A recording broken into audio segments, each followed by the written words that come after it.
महानगर पालिका चुनाव 2026 का जो है वो बिगुल बज चुका है।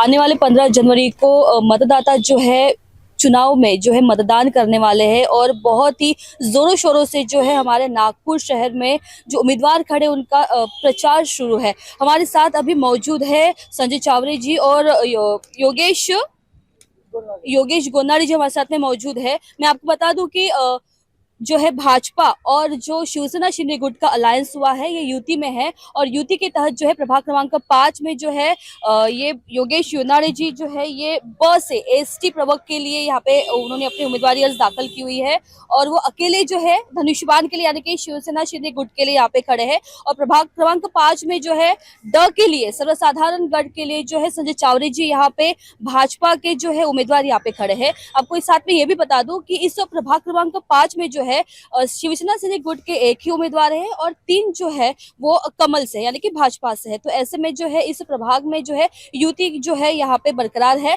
इसी के साथ हम संजय चावरे जी से जानना चाहेंगे कि इस प्रभाग की क्या सबसे बड़ी समस्या है और उनको किस तरह से हल करेंगे। सबसे पहले आपका बहुत बहुत शुभकामनाएं कि आपको सीट मिली है इस बार तो बीजेपी की ओर से और बीजेपी ने बहुत बड़ा दाव खेलते हुए आपके ऊपर एक जिम्मेदारी दी है। किस तरह से आप ये चुनाव को देख रहे हैं और आपके प्रभाग में किस तरह की बड़ी समस्या है जिसको आप हल करने वाले हैं। आपके इस चैनल के माध्यम से सबसे पहले जो आपने प्रश्न पूछा, सब आपके इस चैनल के माध्यम से मैं भारतीय जनता पार्टी और शिवसेना युति को बहुत बहुत धन्यवाद देना चाहूँगा कि जो मुझ जैसे साधारण कार्यकर्ता पे भारतीय जनता पार्टी ने पुनः एक बार विश्वास किया। इसके पहले मैं सभापति था, नगर सेवक भी था यहाँ पर इस प्रभाग में। आज दोबारा से भारतीय जनता पार्टी शिवसेना के युति ने मुझे यहाँ पर उम्मीदवारी दी है। लोगों की अपेक्षाएं और मुझसे जो काम करने की उम्मीद प्रभाग की जनता लगाए बैठी है वो मैं पूरा उनकी उम्मीदों पे खरा उतरने का पूरा प्रयास कर रहा हूँ। अभी पिछले बार आप सभी को मालूम है कि हमारे को 2017 में यहाँ पर भारतीय जनता पार्टी ने विजयी घोषित किया। आप लोगों के मतदान माध्यम से हम लोग विजयी होकर यहाँ आए। 2.5 साल हमें काम करने के लिए मिला और 2.5 साल आपका और पूरी दुनिया का कोरोना में चले गया। उसके बाद 4 साल से मैं माजी नगर सेवक करके यहाँ पे कार्यरत हूँ। फिर भी भारतीय जनता पार्टी के माध्यम से माननीय नितिन जी गडकरी साहब है, माननीय देवेंद्र फडणवीस जी साहब है, प्रवीण जी डटके है, संदीप जी जोशी है, दयाशंकर जी तिवारी जी साहब है हमारे। तो इन्होंने अपने प्रभागों में या नागपुर शहर में जिस तरीके से विकास की गंगा लाई है उन्हीं के पदचिन्हों पे चलते हुए मैं यहाँ पर अपने प्रभाग में बहुत सारा काम ला पाया हूँ। और ये सारा काम लाने का श्रेय मैं हमारे नेताओं को ही देता हूँ, क्योंकि उन्हें मालूम है हमारे प्रभाग में बहुत सी अड़चनें थी, बहुत सी दिक्कतें थी। उन सारी दिक्कतों का सामना वन टाइम तो कर नहीं पाते। मैंने स्टार्टिंग में ही बताया कि 2.5 साल काम में गया, 2.5 साल कोरोना में गया और 4 साल से माजी नगर सेवक हूँ। फिर भी भारतीय जनता पार्टी के माध्यम से हम यहाँ विकास की गंगा ला पाए। अब रहा सवाल आपका वो कि जो आपने पूछा कि आने वाले भविष्य में आप कौन सा काम करेंगे। आने वाले भविष्य में देखिए 100% काम तो मैंने किए नहीं, मैं आई एग्री, लेकिन अब जो मुझे समय मिलेगा वो पूरा 5 साल का रहेगा। और हमारी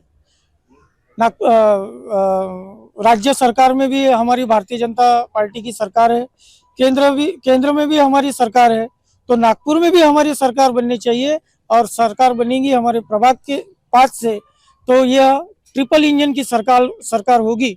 और जो रुके हुए काम हमारे प्रभाग में है उस सारे के सारे पूर्ण करने का आश्वासन यहाँ मैं आपके चैनल से सारी जनता को देना चाहूँगा। जी, आप अभी प्रचार शुरू है, बहुत कम दिन अभी शेष रह गए हैं। 15 जनवरी को चुनाव होंगे, उसके बाद में 16 जनवरी को जो मतमोजनी होगी, उसके बाद में जो है भी रिजल्ट है वो डिक्लेयर होगा। तो अगर बतौर आप नगर सेवक चुन के आते हैं, लोगों का अगर भरोसा आप जीतते हैं, तो ऐसे में नगर सेवक बनने के बाद में आप उन 1 वर्ष के भीतर आप कौन सा काम को प्राधान्य देंगे और कितना आप जो नगर सेवक बनने के बाद में जो निधि तय की जाती है वो कितना निधि आप अपने प्रभाग के लिए लेके आएंगे। निधि का अगर गिनाऊं तो बहुत सारे निधि हमने यहाँ पर लाए हैं और हमारे नेताओं की फंड है सारे। कारपोरेशन तो गरीब तबके में चली गई। जब 2017 में हमारे माननीय मुख्यमंत्री देवेंद्र फडणवीस साहब थे, तब उस समय बहुत सारा निधि हमारे यहाँ आया है। उसके बाद 19 में जब कोरोना लगा और माननीय आयुक्त जी जो आए थे, उन्होंने सारी की सारी फाइलें रद्द कर दी निधि न होने का बहाना बताकर।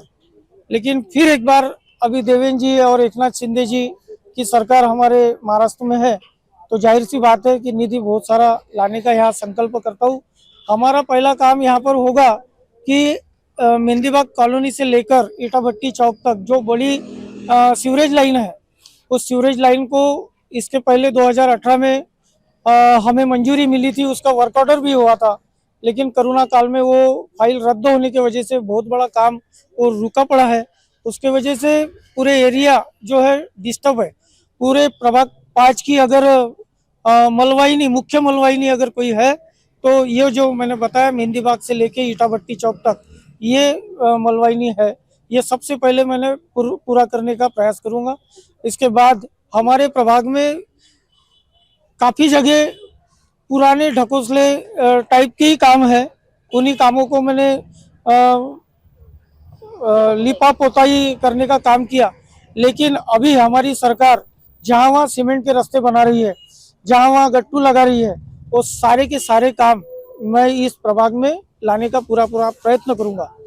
और यह गटर लाइन, नल line, electric line, electric pole, ये तो सारी सुविधाएं नगर सेवक की जिम्मेदारी है ही है, मैं मानता हूँ।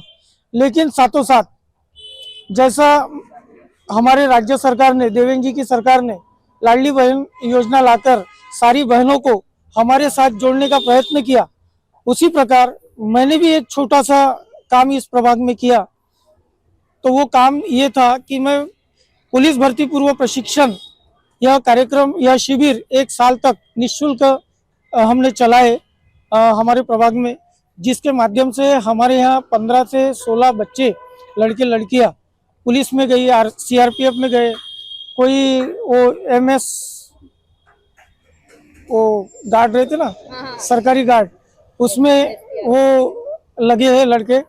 ऐसा ही रोजगार लाने का मैं पूरा प्रयत्न करता हूँ, प्रयत्न करूँगा। और लड़कियों के लिए भी आत्म सुरक्षा का प्रशिक्षण भी हमने यहाँ पर लाए थे, लट प्रशिक्षण जिसको बोलते हैं, कराटे प्रशिक्षण भी हमारे यहाँ चल ही रहे। सभी ये सारे काम मैं अपने युवा लड़के लड़कियों के लिए और हमारे माता बहनों के लिए ये काम यहाँ पे लाने का पूरा प्रयत्न करूँगा। इस प्रभाग में जो है पिछड़ा वर्ग है, मजदूर वर्ग है और साथ में व्यापारी वर्ग भी यहाँ पे रहता है। तो उनकी जो जनसामान्य जो उनकी जो समस्याएं रहती है, अगर आप उनको अगर बतौर नगर सेवक बनने के बाद में अगर उसको पूरा नहीं कर पाए, अपने वादों पे खरा नहीं उतर पाए, तो वो जवाबदेही किसकी होगी?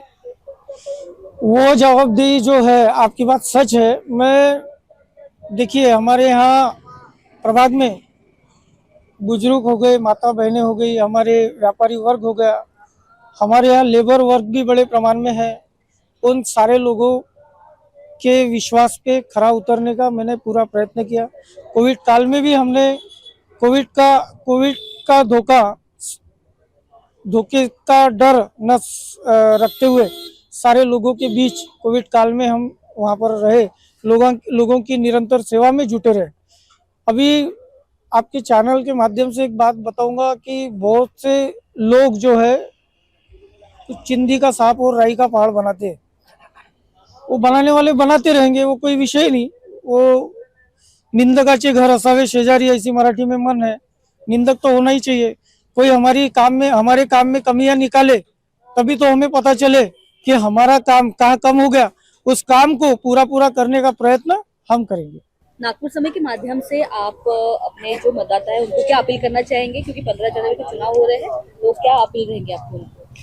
आपके इस चैनल के माध्यम से मैं हमारे प्रभाग 5 की जनता को एक हाथ जोड़ की विनती करूंगा कि आने वाले 15 तारीख को जो हमारे यहाँ प्रभाग से भारतीय जनता भाजपा शिवसेना युति की जो चारों उम्मीदवार है, उन्हें बहुमतों से आप विजय प्राप्त करवाए और आशीर्वाद दे हमें चारों को, ताकि इसके पहले जो मैं बोला कि हमारी डबल इंजन की सरकार आज पूरे महाराष्ट्र में है। हमारे प्रभाग से अगर भारतीय जनता पार्टी शिवसेना युति के उम्मीदवार मनपा में चुन कर जाते हैं तो यह हमारे यहाँ ट्रिपल इंजन की सरकार होगी और आपके काम कहीं जो भी काम अड़े भिड़े हैं वो सारे काम यहाँ पूर्ण हो गए, ऐसा मैं आपको आश्वस्त करता हूँ।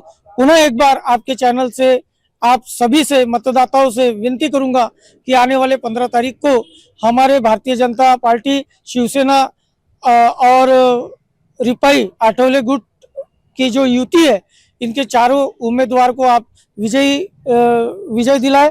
इतना ही मैं आप सभी से अपील करूंगा। धन्यवाद।